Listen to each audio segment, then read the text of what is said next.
үнэхээр гайхамшигтай санагддаг. Гэхдээ энэ үйлчлэлийг хийх үед үргэлж тэр эмээхүү байдаг гэсэн үг те. Би яг хэн болоод би хэн учраас энэ хүндэтгэлтэй үүргийг хүлээж энэ эндэрт зогсож байгаа вүлээ гэж үргэлж эмээх тэр хүндэтгэх мэдрэмж үргэлж төрж идэг гэсэн. Та бүхэн өнөөдөр яг л тэр итгэлийнхаа адилаар эзний үг энэ зогсож байгаа хүний нас, энэ зогсож байгаа хүний байр байдлаас үл хамааран надад яригдах гэж байна гэдэг тэр итгэлээр дахин хүлээж аваасай гэж хүсэж байна. Өнөөдөр та бүхэнд хүргэж байгаа эзний үгийн сэдвийг эзнэр сайшаалгах шалтгаан гэж нэрлсэн байна. За, та хэзээ нэгэн цагт хүнээр сайшаалгаж үзсэн үү? За, сайшаалгаж одон медаль бас хүртэх үе ч байдаг тийм ээ. Шагнал хүртэх үе байдаг. Магтаалын сайхан үгийг сонсох бас үе байдаг ба. Өнөөдөр бүгдээрээ тэр сайшаал хүнээс биш харин эзнэр сайшаалгах тухай бидэнд эзнэр сайшаалгах ямар шалтгаанууд байж болох вэ гэдэг талаар авч үзцгээе гэж хэлж байгаамаа. 1-р Тесалоник номын бүгдээрээ Библи байвал нээж олон бас дэлгэцэн дээр гаргаж өгч байгаа гэж найдаж байна. 1-р Тесалоник номын 1-р бүлгийн 2-7 дугаар хэсгийг өнөөдрийн эзний үгийн гол хэсэг гэж хүлээж авахыг хүсье. За би та бүхэн дуудаж өгье. Бид та бүгдийн төлөө Бурханд үргэлж талархахдаа та нарыг залбиралдаа тасралтгүй дурсан бидний Бурхан бөгөөд эцгийн өмнө та нарын итгэлийн үйл хайрын хөдөлмөр хийгээд эзэн Иесус Христдэх найдварын чинь тууштай байнга сандаг.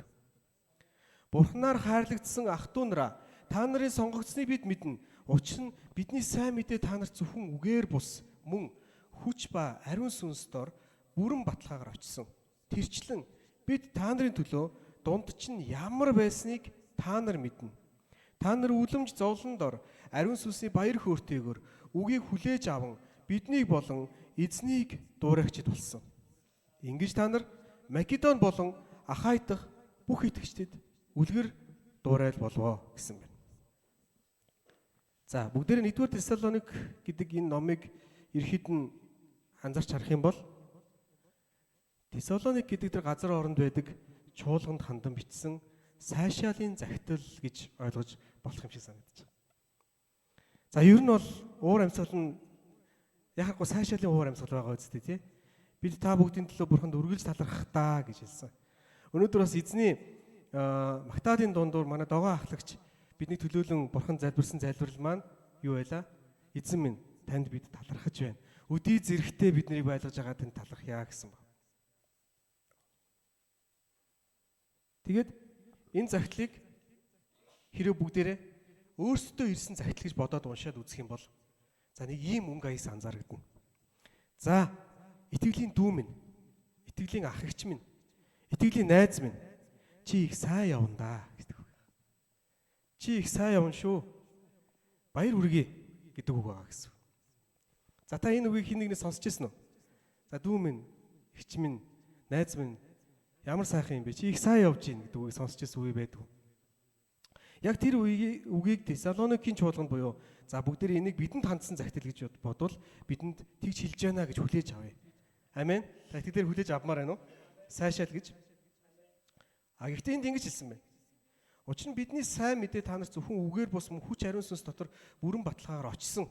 Тэрчлэн бид та нарын төлөө дунд чинь ямар байсныг та нар мэднэ. Та нар үлэмж зовлондоор ариун сүнсний баяр хөөртэйгээр хүлээж авсан. Өөрөөр хэлбэл эзний сайн мэдээг хүлээж авсан. Бурхан дээр анх ирсэн тэр цаг үеэ бүгдээр нэг бодоод үзье да. Та сүмийн хаалгаар анх удаа орж ирж исэн тэр өдрөө хин нэгэн хүн танд зориглон Есүсийн тухай ярьж явах тэр үеийг эсвэл сүмд ирээч гэж хэлж явах тэр цаг үеийг та санаж гин үү? Бүгдээр нүдээ банаад тэр цагийн үеийг дахиад бодоод үзье. Гэтэл энэ ишлэл дээр ингэж хэлсэн байна. Ариун сүнсний баяр хөөртэйгээр та нар үгийг хүлээж авсан гэж хэлсэн. Гэхдээ зовлон дор гэж хэлсэн байна. Таныг анх сүмд ирсний дараа Христ итгэлийн амьдралаар амьдрахад Есүсийг хүлээж авахд танд амар байсан уу? Зарим хүн амар байсан байж болно. А ихэнх нь бас амаргүй байдаг. А гэхдээ тэр амаргүй бүх нөхцөл байдлыг даван туулаад Тесалоникийн чуулганыхан нэгэн түвшинд хүрсэн байна. Тэр түвшнийг нь юу гэж хэлсэн бэ гэхээр сайшааж байгаа. Та нар сайн явна шүү гэсэн баг. За та баруун болон зүүн талдаа байгаа хүндээ хандаад бахархчин шүү. Чи их сайн явна шүү гэж хэлээрэй гэж хүсэж байна.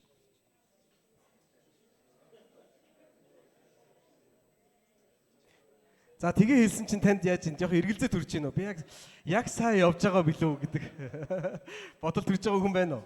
Эсвэл айгүй тийм бахархалтай тийш би их сайн яваад байгаа шүү гэж бодож байгаа хүн байна уу? За юутач таны энэ төвшин дээр байгааг итгэлээрээ би сайн явна шүү гэж урамшуулмаар гэсэн. Эзэн таныг урамшуулж байна гэж та итгэлээр хүлээж аваасаа гэсэн үг. Тэгсэн чинь ингэж хэлсэн байна. Ингэж та нар Македон болон Ахай дахь бүх итгэгчдэд үлгэр дуураад болов гэдэг нь энэ үгийг би энгийн үгээр орчуулах юм бол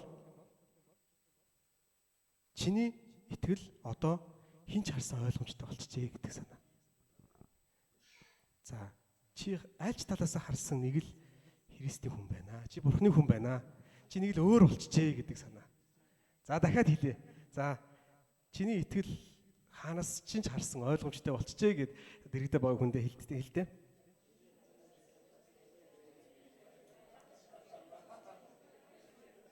За юу бодогдож байна? Тийшөө ер нь ойлгомжтой байгаа шүү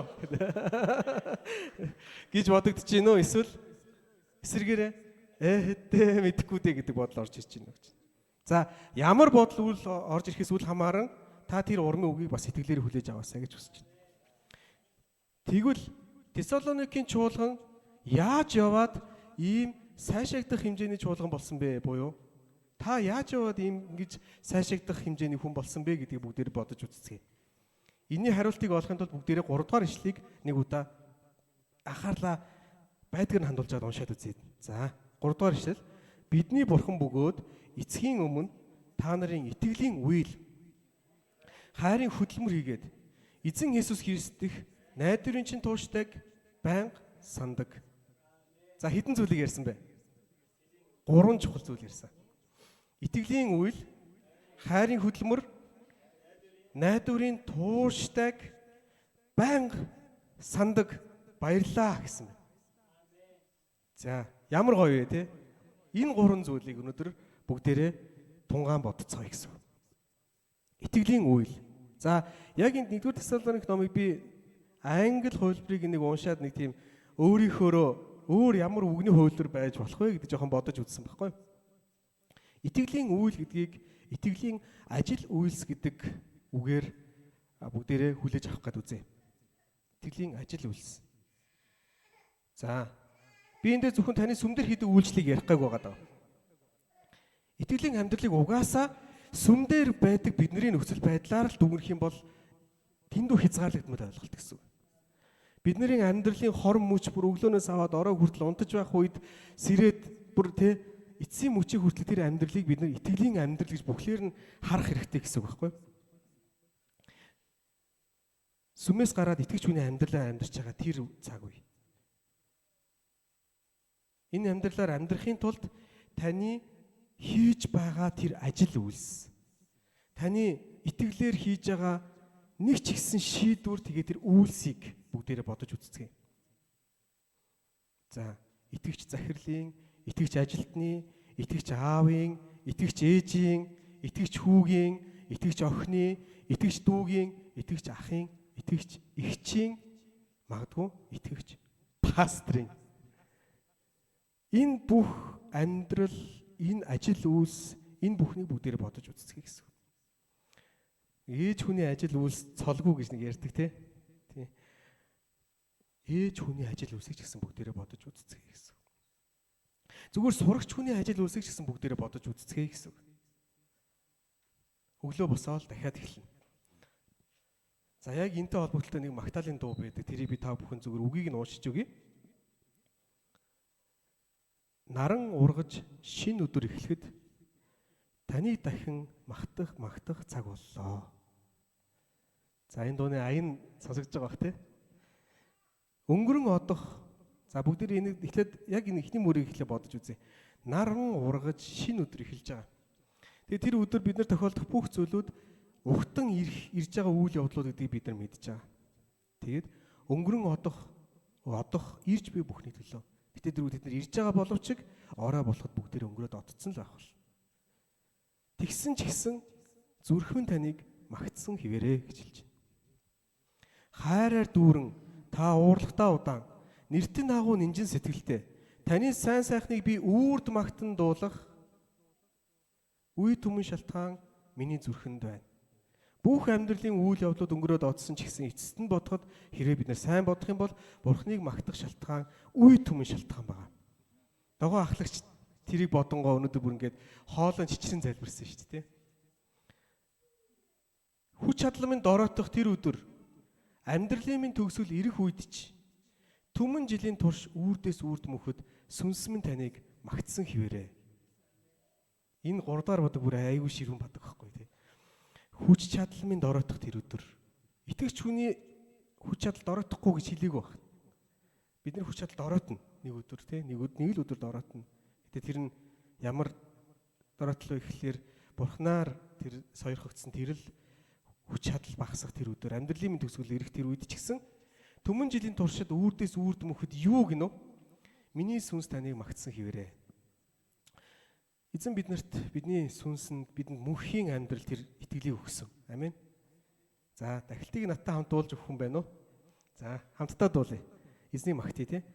Оо сэтгэл минь эзний магтах түн ариун нэрийн магтаач хизээч байгаагүйгээр магтах түн ариун нэрийн магтаач. Амьдралын өдөр хоног өнгөрөөд л те бид нар ингээ сайн бодох юм бол эзнийг магтах шалтгаан олон байгаа. Гэхдээ танаас нэг зүйлийг асууя. Та яг энэ дууны үгэн дээр гардаг шиг өглөө босоод эзнийг магтаж эхлээл өдрөн эзнийг магтаал, оройн эзнийг магтаал, унтахтаа магтсаар хаал орондоо ордог уу? Өдөр бүр тийм байдгүй. Үгүй шүү дээ тий. Бүтээрээ шудраг байцгаа гэсэн. Яг энэ дунд гардаг ш. Дандаа сэтгэлд нь магтаал болоход идэг тийм амьдралаар бид нар үнэхээр сул дорой учраас заримдаа амьдарч чадахгүй байна.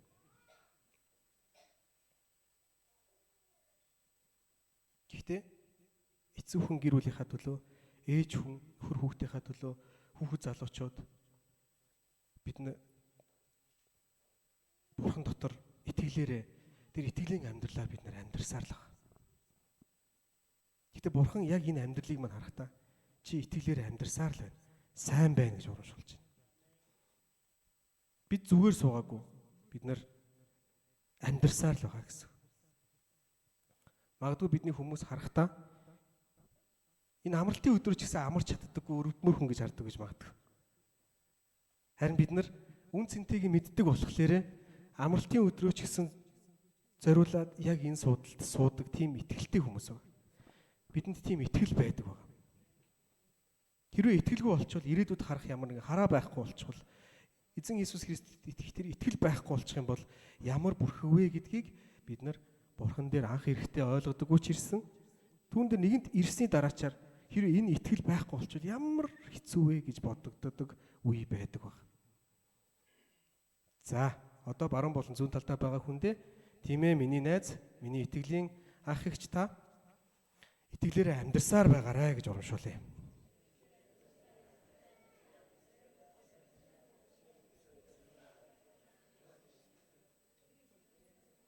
Хоёр дахь нь хайрын хөдөлмөр гэдэг зүйл байгаа. За бүгдээрээ энийг хайрын хөдөлмөр зүтгэл гэдэг үгээр тодтогч ойлгоцгоё. Тесалоникийн итгэгчид түрүүн хэлсэн чиг зүгээр л нэг амьдрдаг улсууд байгаагүй байна. Зүгээр л ажил үйлс биш байсан байна. Ямар ажил үйлс вэ гэхээр хөдөлмөрлөн зүтгэдэг итгэгч нар байсан байна. Хийх зүйлээ бүр үнэхээр сэтгэлээсээ хийдэг тийм хүмүүс байсан байна.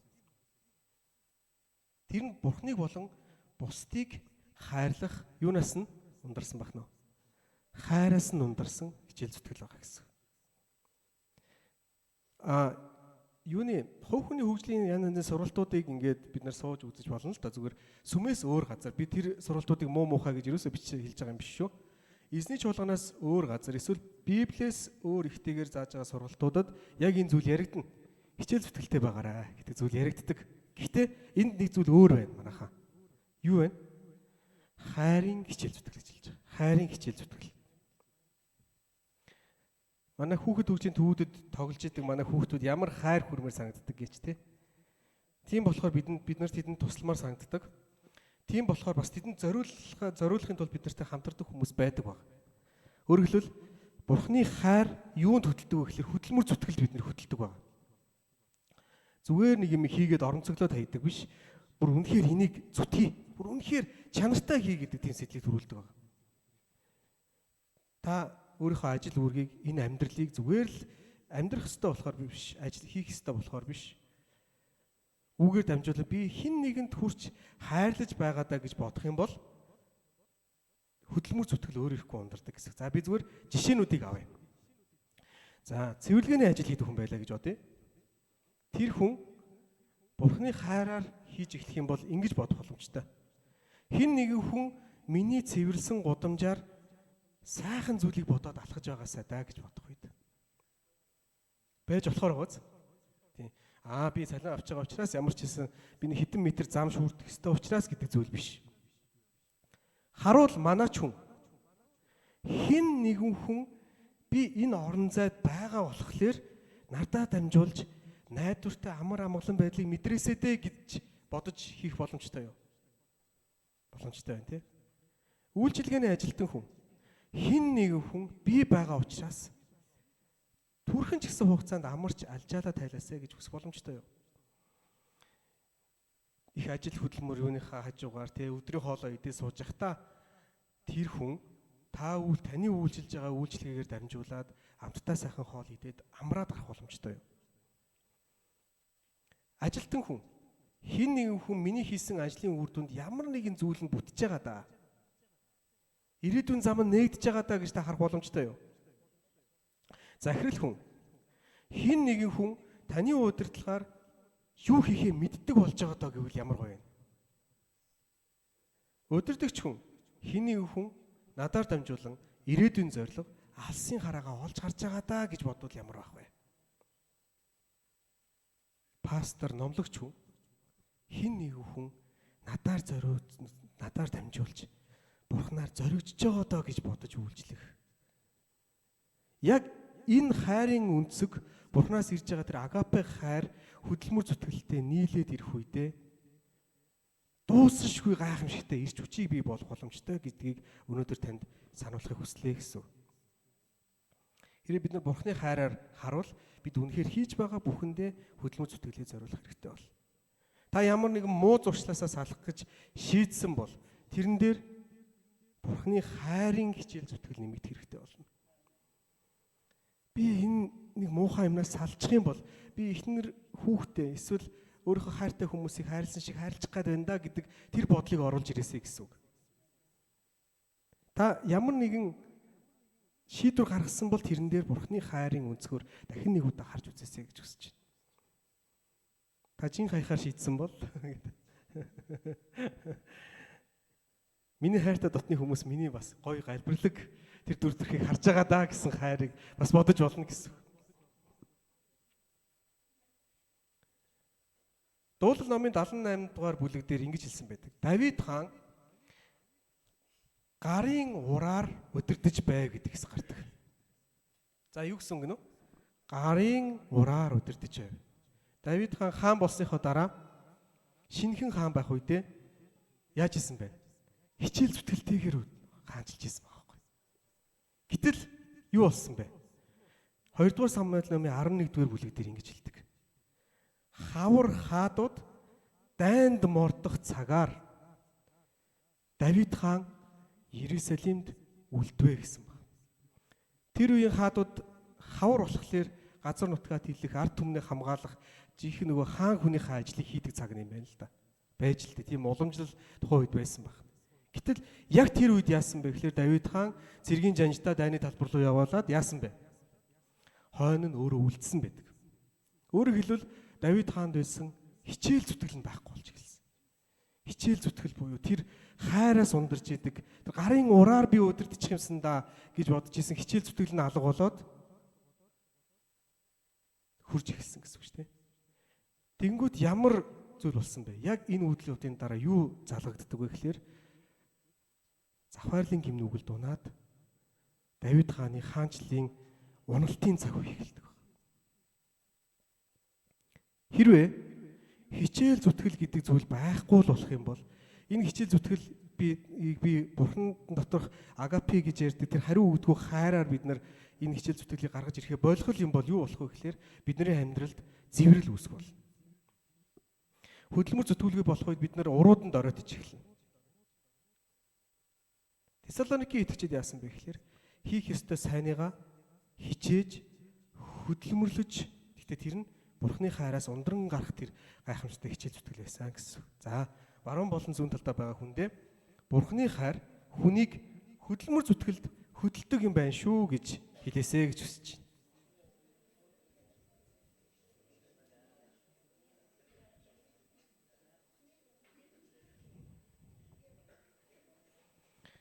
Гурав дахь нь найдварын тууштай байдал гэж байгаа. За, энийг би энгийн үгээр найдвараас гарах тэсвэр төвчээр гэдэг утгаар энийг ойлгосоо гэж хүсэж байна. Та итгэлийн амьдралаар амьдарч болно. Тэгээд хичээж зүтгэж болно. Гэхдээ яадаг вэ? Тэр нь нэг л өдөр урам хугарал гэдэг нэг юмтай тулдаг, тийм биз? Урам хугарал. Би хизээ хүртэл ингэж гүрийж барах юм бэ гэдэг асуудал гарч ирдэг. Тэгсэн Тесалоникийн итгэгчид зүгээр нэг итгэлийн амьдралаар амьдраагүй. Бүр хичээл зүтгээд дараа нь хичээл зүтгэлийн араас яасан бэ гэхээр гарч ирсэн тэр урам хугарлыг юугаар давсан байх нь вэ? Эзэнд найдах найдвар буюу тэр найдвараас ундран гарах тэсвэр төвчээрээр төвчсээр байсан байгаа байхгүй. Тесалоникийн урам хугарлыг төвчсээр л байсан. За, бүгдээр бодож үзье. Хүмүүс их хийж эхэлдэг штэ ер нь.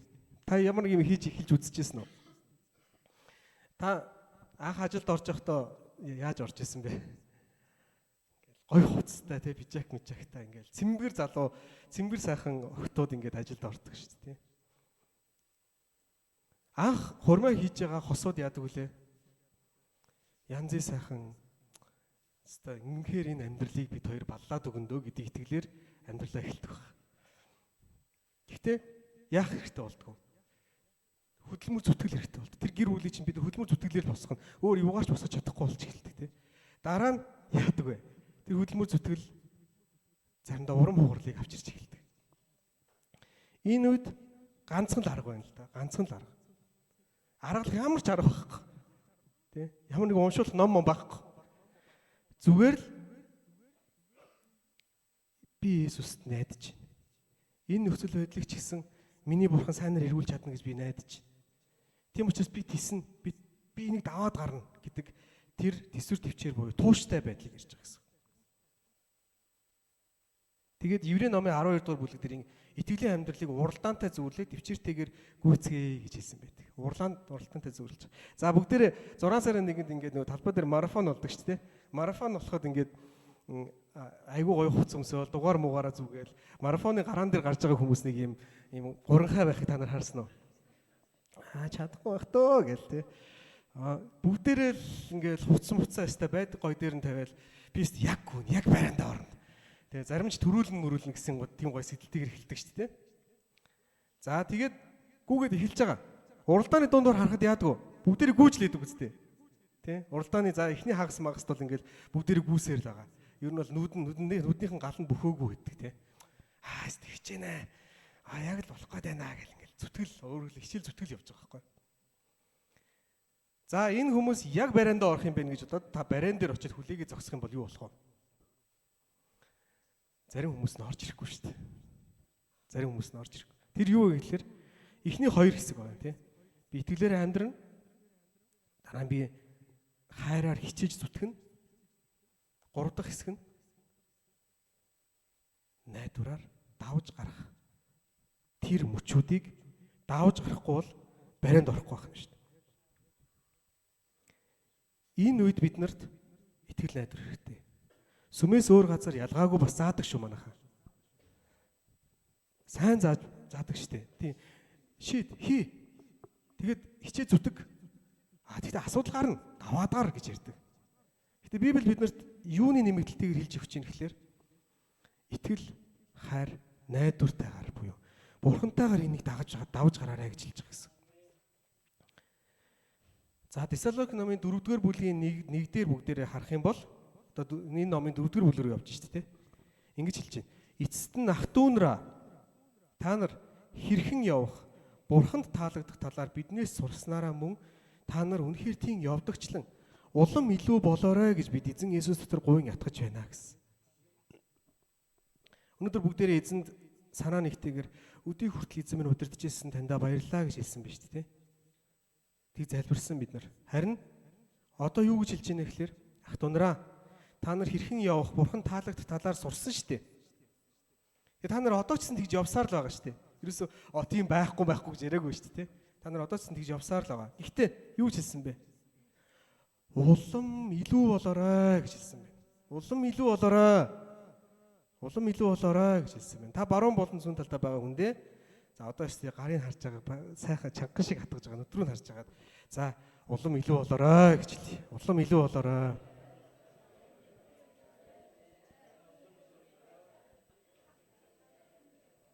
Үндэ та үнэхээр дэндүү сайн байгаа.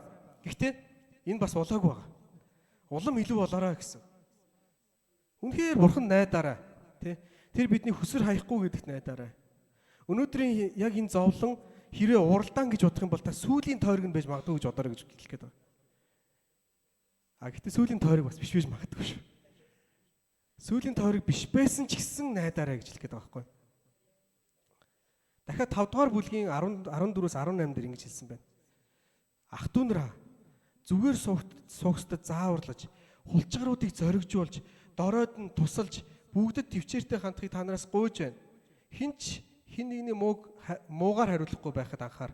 Харин үргэлж бие биендээ болон бүгдийн төлөө сайнд тэмүүл. Үргэлж баяр хөөртэй бай. Тасралтгүй зайлбар. Бүх зүйл талархлаа өрг. Учир нь энэ бол та нарын төлөө Христ дэх Есүс дэх Бурхны хүсэл мөн гэж хэлсэн байна. Ялангуяа энэ 16, 17, 18 их алдартай ишлэл шүү дээ. Үргэлж баяртай бай. Тасралтгүй зайлбар. Бүх зүйл талархлаа өрг. Зүгээр л ямар сайхан баяр хөөртэй юм бэ? Эсвэл бүгдээрээ сайхан залбираад байя. Эсвэл бүгдээрээ сайхан талархаад байя гэдэг зүйл биш. Бүгдээрээ өмнөх контекстээ барьж үзэх юм бол яах вэ гэхээр итгэлийн амьдрал, хичээл зүтгэл тэр болгоны дунд нэг ч ихсэн ололтондоо баярлаад баяртай байгаарай. Тэгээд нэг ч ихсэн алхам ахи болгондоо Бурханд эзэн минь дахиад нэг алхмыг бидэнд өгөөч гэж залбирдаг байгаа чи.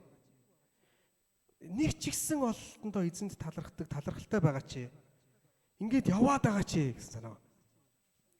Бурхны өмнө үн цэнтэй зүйлийг итгэлээр хийж, хайраас улбаатай хөдөлмөр зүтгэлээр тасралтгүй өнгөлөн зүтэлгэж, Бурханд найдах найдвар дотор төвчин, эцэст нь түүнээс ирэх сайшаалыг хүлээн авцгаая гэж уриалмаар байна. Ус чулуун дээр нэг ингээл ганц удаа тусгаараа яадаг үлээ. Ингээд норгоол өнгөрчдөг шүү дээ. 24 цагаар 72 цагаар гэдэг ч юм ингээд тусаагаад байх юм бол яадаг үлээ. Нүх гаргацдаг баха. Яг тэрнтэй адилхан бидний итгэлийн амьдрал ингээд нэг алхам зөөлхөн ямар ч нөлөөгүй юм шиг санагдаж болно. Юу ч аяхгүй байгаа юм шиг мэдрэгдэж болно. Гэхдээ энэ болгон Бурхны итгэл, хайр, найдвараар үйлдэгдэх юм бол ус чулууг зүсэд гараа явчихдаг шиг тийм гайхамшигт үр дүнтэй байх болно гэж урамшуулмаар байна. За дахиад хажуудалтай байгаа хүндээ та ус шиг байгаарай гэж хэлээ. Ус шиг. Ус мэт байгаарай гэж тийм.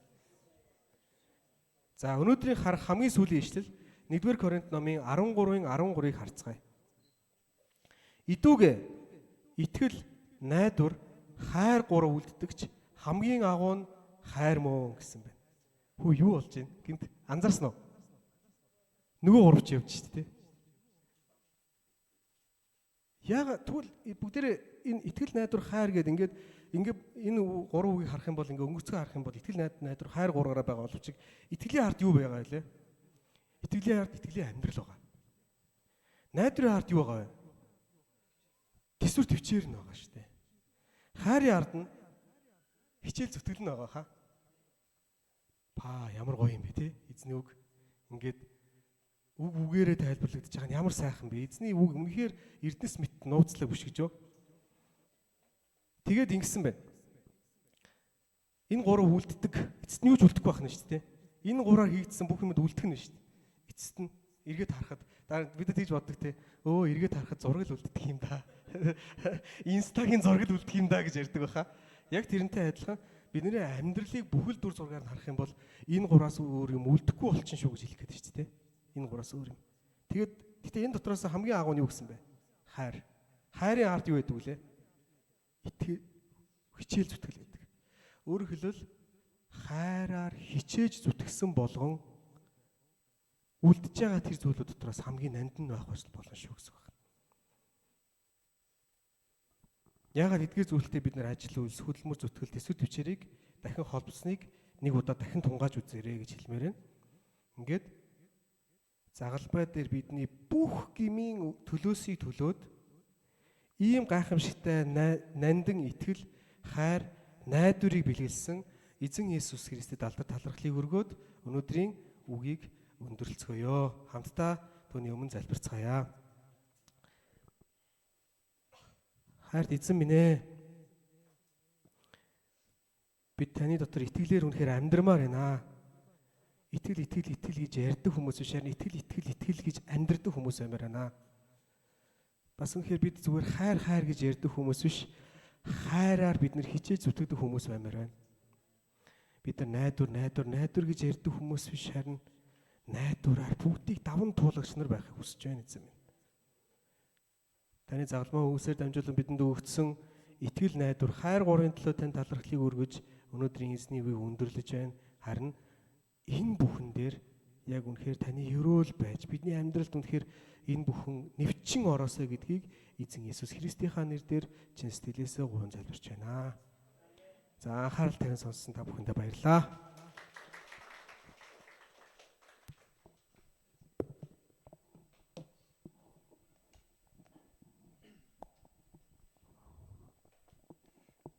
Амен. За тэгээд хамтдаа эсэндээ алдрын алгадчтай хамтдаа дахин нэг өргөцгөөё.